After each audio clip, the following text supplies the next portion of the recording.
Hello, I'm Pastor Dave, and this is your Monday morning sermon recap for Monday, August 9th, 2021. Here we go. This week we heard an account of David's rise to being king of Israel. Now, this was something that was a long time coming, ever since he was anointed by Samuel when he was still a young boy, or young man. To us, this seems inevitable, but this is a reminder that God's will is eventually fulfilled. We know that this is true, but there are times in our lives when we are waiting on God that we start to question whether it will actually happen.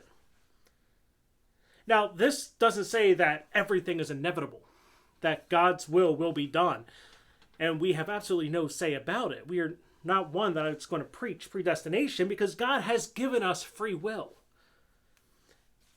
Doesn't really change the outcome, though. But it does change how things go along and how easily things are, because we do have an impact. But that impact is really the fact that people can delay God's will from being done, not prevent it.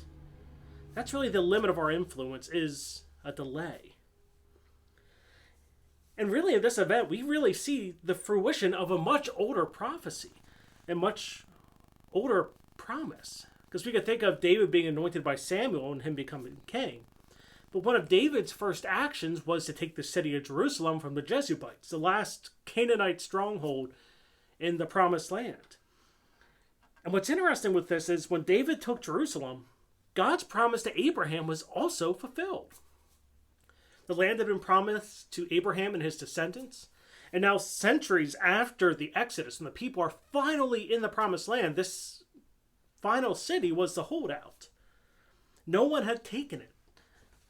But when David does it, the promise is fulfilled. But there's something that's special that happens when he takes Jerusalem, because something new happens. With David ruling from Jerusalem, the political, religious, and military power were all concentrated in one place. This had not been the case under Saul, because David was often out leading the army, Saul was ruling, and the religious life was centered around the Ark of the Covenant and the tabernacle. That wasn't a permanent setting.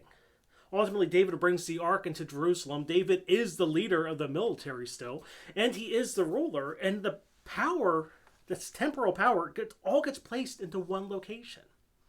And this is important because the Davidic rule is an earthly example of how God's rule will appear on earth. God's rule, that new Jerusalem, will be like David's, where everything will be in one place. God will dwell on earth with the people of God, and all will be right.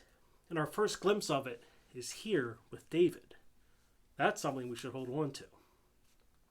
So that's your recap for this week. Remember, we worship at 8:45 on Sunday mornings at East Salem, and we live stream that service. We also worship at 10:15 up the road at Otterbein. But until next Sunday, I'm Pastor Dave, and I hope to see you in the pews.